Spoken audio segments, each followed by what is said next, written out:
Nerd reactor, roll out. Yeah, everything Dungeons and Dragons. I don't know where to start. Let's start with the thing you're promoting right now. Uh, Yeah. Quest End and whiskey.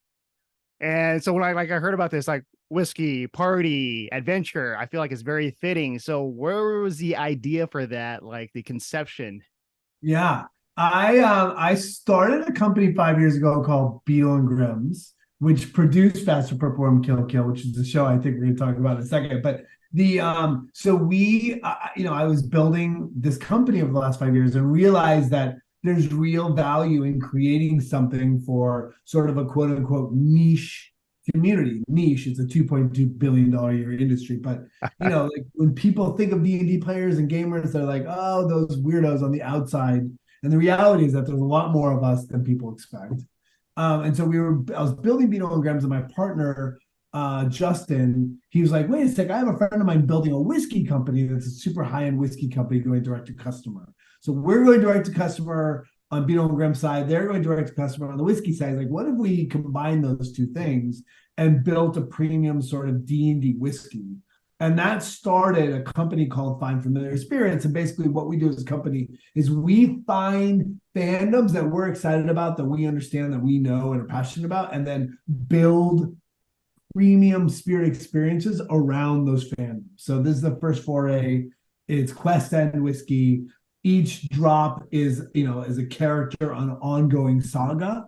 Each drop comes with like a 16-page booklet that tells the story. The art's done by Tyler Jacobson, who is, by all accounts, like a modern master of fantasy art. The story's penned by Kate Welsh, who's an incredible writer. And so each drop is a character in a story, and it goes across an entire expanse of 16 drops. So Oh wow, yeah. And I'm looking at there's like a image of the containers, like the HP and just a little details like that. So what's there you go, right there. yeah, Yeah. hit point. The funny thing is the hit points. I came up with it really early because our creative team, I'm the Dungeons and Dragons guy, right? So Yeah. we all game, but I'm like deep into it. But I was like, what if on the side, the hit points, as you drink down, you get stronger? So Yes. it's The kind of the opposite. Sometimes no, there's some games where the more you drink, the stronger you get. But in real life, it's kind of different. it's probably not a good idea to that happens, but yeah. So look, our whole thing is there's two aspects, right? We have to build a really high-end premium spirit experience. Like our whiskey's really bespoke. It's incredible juice. We're mixing it today, actually. So, in our facility, our master blender is a woman named Ali Ochoa, and Ali's down mixing right now. And so we have to make sure the whiskey is incredible. And then on top of that, we create the story experience that goes along with it. So it's a blending, if you will, of those two Yeah. worlds, whiskey and storytelling.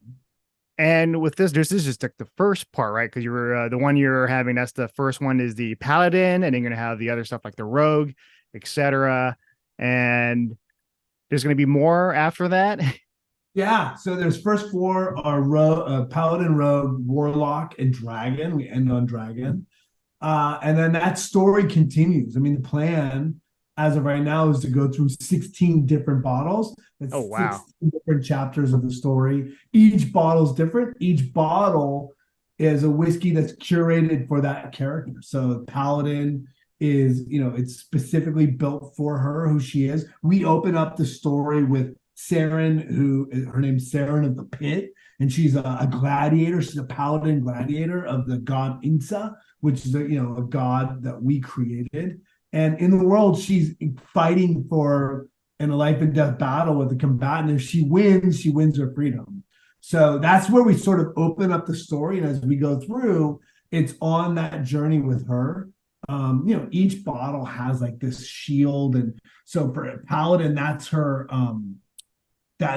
mace. But for the next one, Rogue, like the shield's completely different. So each bottle looks different, tastes different, and continues the story. So yeah, it's exciting. Yeah. And like what was the idea of like whiskey? Like why whiskey? Why the drink when you're coming up with this idea? Like, yeah, I think a lot of players they need more whiskey in their adventures. We well, two reasons. Like, so Tim Sparapani, who ran and owned Blue Run, just sold his company. He is been working in the whiskey space for the last 5 years, and he's sort of our spirit guru. So we have a connection into that world that was really clear. But we also feel like there's, when you are telling a story in Dungeons and Dragons, you're sitting around telling a tale over time. And there's something about whiskey that, it takes time to build that whiskey. It takes time for it to mature. There's like a story that goes into each barrel created. And so there is something that's really authentically that connects those two things, right? The telling of, and not only that, but when you're sitting around telling a story, right? A lot of times you'll do it with, sitting around with a glass of whiskey, like that sort of the image of people sharing stories and drinking, like, you can kind of feel that world, and whiskey makes sense.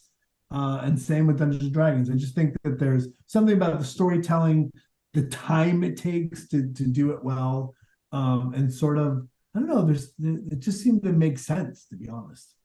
Yeah. And you've been knee deep into this whole Dungeons and Dragons world for years, decades, right? Well, yeah, I started playing when I was like 9, so yeah. Yeah. And so yeah, so you got the whiskey, you got the upcoming faster purple worm kill, and just the everything D&D is just getting bigger. Like, it's big before, but it's bigger now with just being featured in TV shows, etc., and also video games. And what is that like for you? Let's say in terms of video games, like Baldur's Gate 3 came out. I don't know if you've been playing that. Yeah, huge game. I haven't played it yet, but yeah, it's huge. Look, I love it. It's like you're like, a little golf band that nobody pays attention to, and all of a sudden they're touring the world, and you get to see them more. They get celebrated more. You buy merch. It's like, as something you love grows in popularity. For me, at least, I think it's amazing. Listen, the reality is that sitting around a table and telling a story years at a time with your favorite people in the world is the best way to spend a life. Like sitting around playing with your kids or playing with your best friends. It's just, to me, there's nothing better. And so the idea that more people are being exposed, whether it's through Stranger Things or the movie, Critical Role, hopefully Faster Purple Worm Kill turns people on to the game. But if more people are finding this pastime, I just think the world would be better, right? I mean, you sit around and tell a story, you're playing a good guy trying to vanquish evil. You're working collaboratively.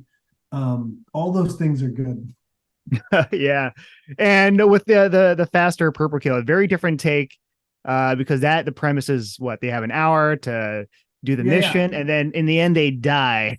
And every episode is awesome. So every episode, so Fast Purple Worm Kill's coming to Dungeons and Dragons channel soon. Again, I can talk about it because it's not a struck company, which is important to acknowledge. And each episode is 4 first level characters that go off into the world to become the heroes of legend. They just so happen to meet up with a epic Dungeons and Dragons monsters, and they all get completely obliterated. So every show, 4 first level characters, 1 epic bad, everyone dies. It's hilarious. It's a little like Faster. It's a little like Whose Line Is It Anyways meets Dungeons and Dragons. And we have an incredible table. Like we have 20 shows. Each show is different. Each show is a different collection of players. No 2 shows are the same.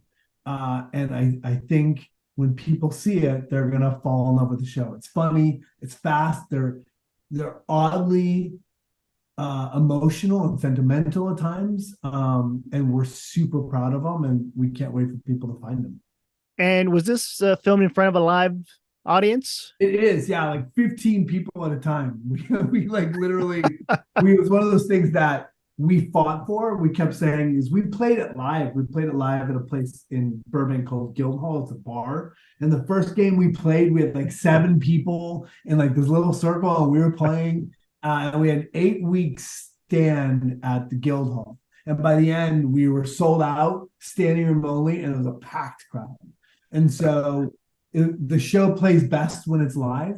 The energy feeds the players, and it's just, I don't know, it makes everything. Oh yeah, like just like what is that feeling like if you were doing that live compared to just playing with your friends like in a private session?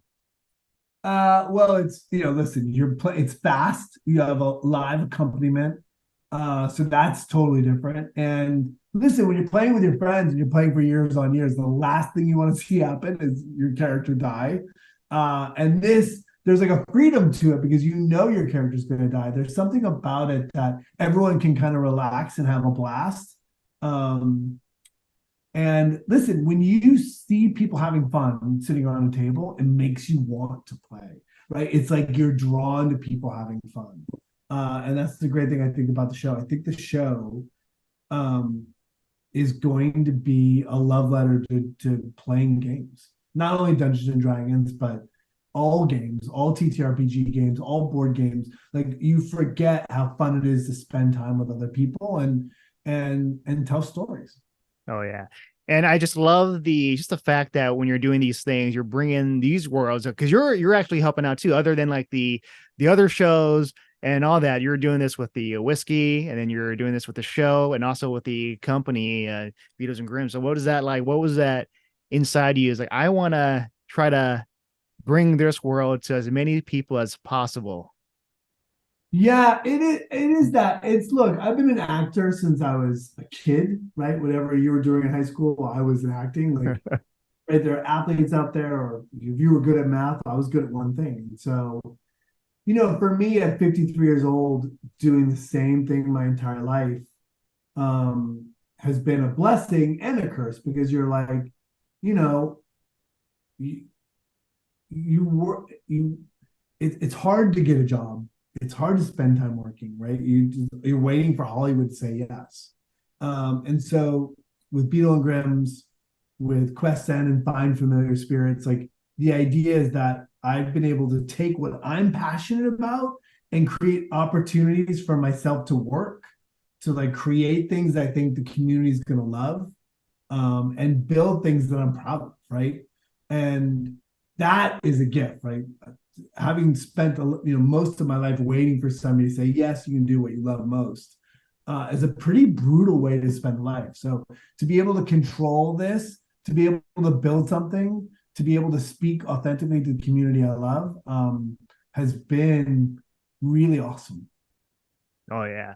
And I guess is there any other last thing you want to say about the anything that you've been working on, Questen and all that, or other future Well, I mean, projects that's in the works?